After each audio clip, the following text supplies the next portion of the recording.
Hey engineering folks, this is a little video to help show you how to start the part A, where you take a vector and you break it into its component parts.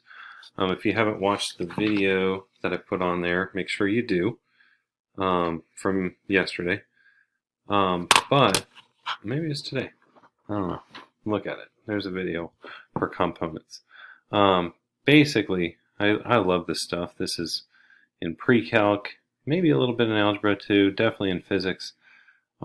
So you already learned that a vector has magnitude and direction. Like this vector has a 120-pound force, and it's 40 degrees up north from the x-axis. Hold on a second, there's something under my piece of paper. What we're going to do it is break it apart into how much of that force is pushing just right and how much of that force is pushing just up. And here's some steps for you to help you out. Determine the sense. Is it like this one is up and to the right, right? So we'll say this is a right and up sense to this guy. I'm going to save this for you because I wanted to do one that's a little harder, because the one that goes up to the right is kind of the easiest. And the reason that it's a little easier is you actually have to use your noggin to figure out whether these are positive or negative. So let's look at letter B. I'm going to make this a little darker so it shows up better on the camera. So we have a 225 Newton force pushing this way. It's called vector B. Usually vectors are actually written with just like this. I'll show you. It only has half an arrow tail normally, but it's hard to get a print document to do that. And it's 65 degrees up from the left side of the x-axis. So that's something to be careful about, because if I say this is left and up, I have to be a little bit cautious, because in engineering and physics for that matter, and math, all these things, we consider up positive, down negative, or right positive and left negative. And if you think about what we're doing here, the whole reason we're doing these problems is because our goal is to do all these calculations on bridges and trusses. And then we're going to build some bridges and calculate where they're going to break, and then we're going to break them, which is kind of cool. But if we're going to be good at that, you have to take something simple like this, a force at an angle, and be able to split it into its parts that are just pushing up or down, and its parts that are pushing left and right. So we're basically splitting this diagonal one into its parts. So the first thing I like to do is draw its parts. So instead of saying I have one force that's pushing up and to the left, I could say part of that force is just pushing left. And do you know what its name would be? It would be force of B in the x direction. FBX. That's why you see that over here. And then part of that force is just going up. And I like to see it as a triangle. You will too after you do a couple of these.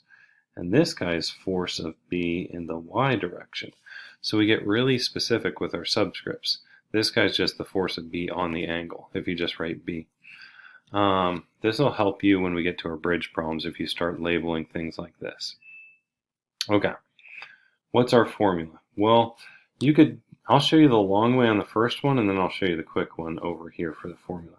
So if you remember in geometry, and if you're in geometry right now, then you'll have a preview and you'll be awesome at it later. But if you remember SOH, CA, TOA, I capitalized this, this, and this because sine is opposite over hypotenuse, cosine is adjacent over hypotenuse, and tangent is opposite over adjacent. So if I'm looking for FBX, that's this one here. If I looked from this angle's perspective, there's opposite, right? I can always see opposite. It's if you put your eyeball there and looked out. This one's opposite.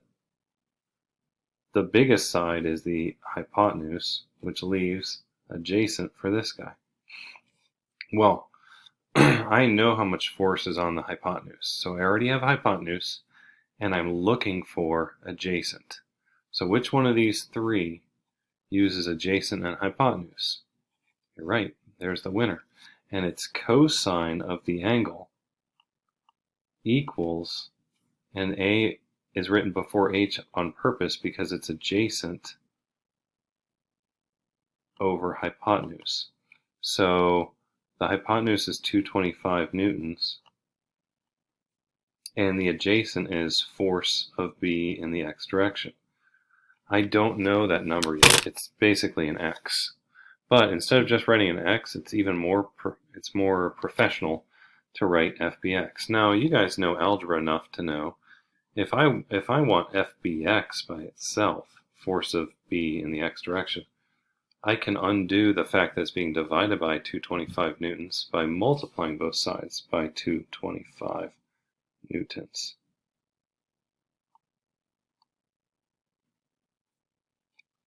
So the force of B in the x direction is 225 times cosine of 65, which is why when you go here, the formula should actually be FBX equals B times cosine of your angle.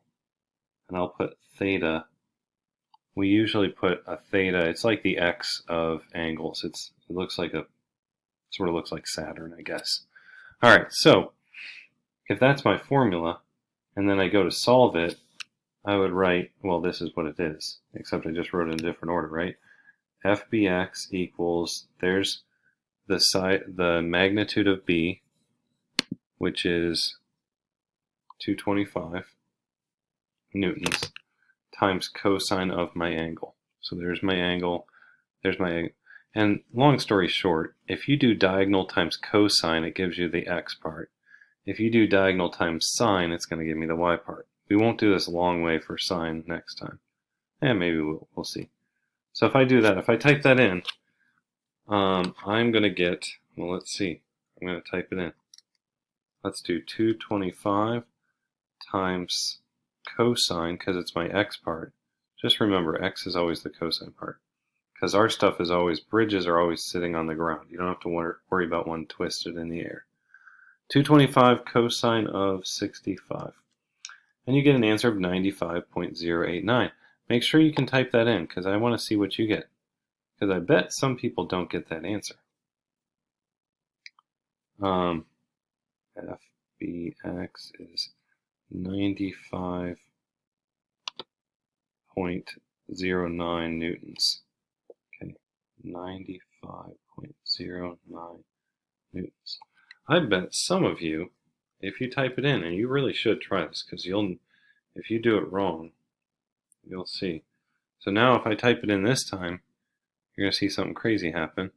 What? Negative 120? No way, that's crazy. Well, the reason is, my calculator and a lot of your calculators might have been in radians. It needs to be in degrees. You know why? That's called 65 degrees, not 65 radians. So if you switch it to degree and type the exact same thing in,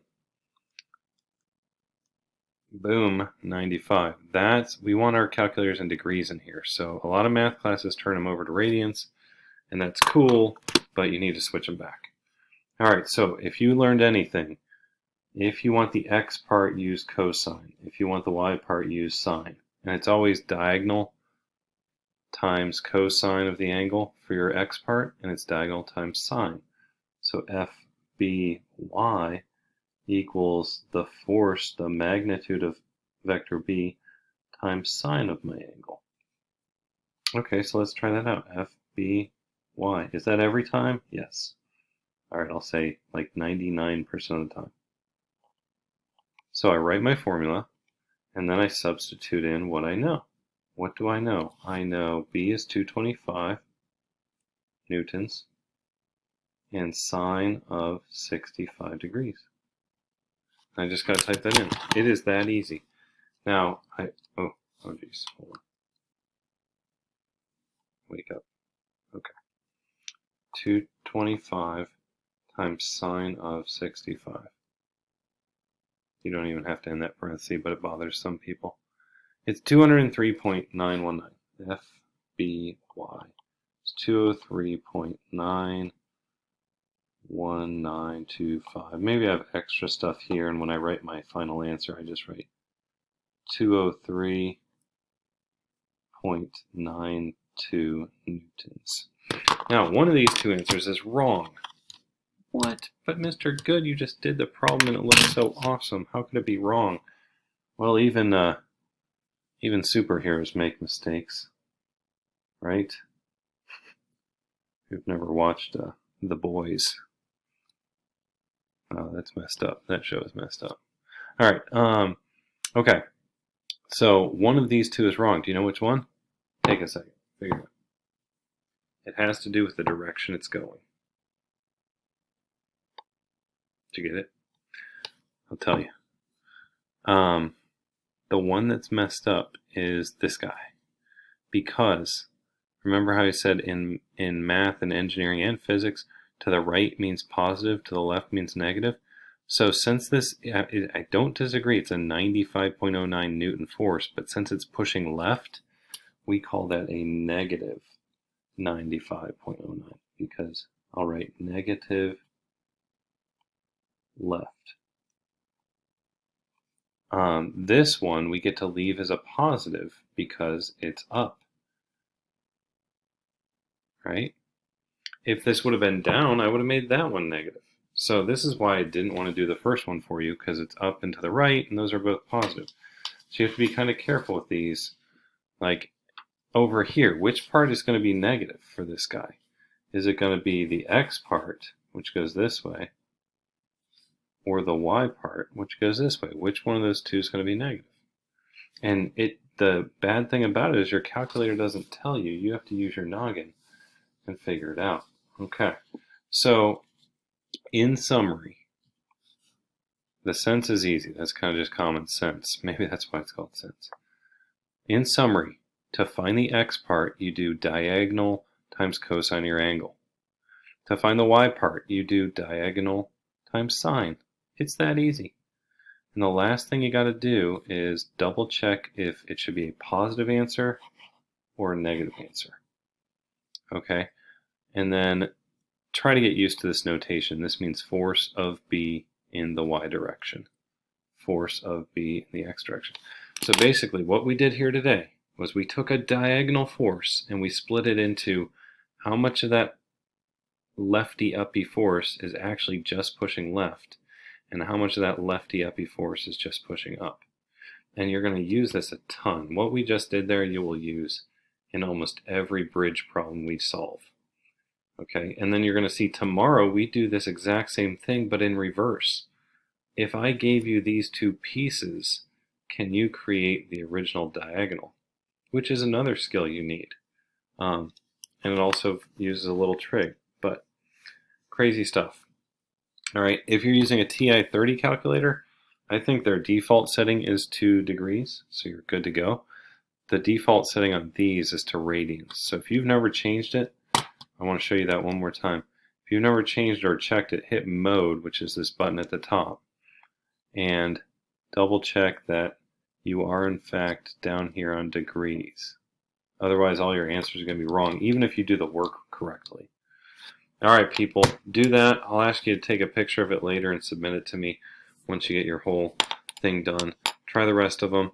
Hopefully this explains it and well enough for you.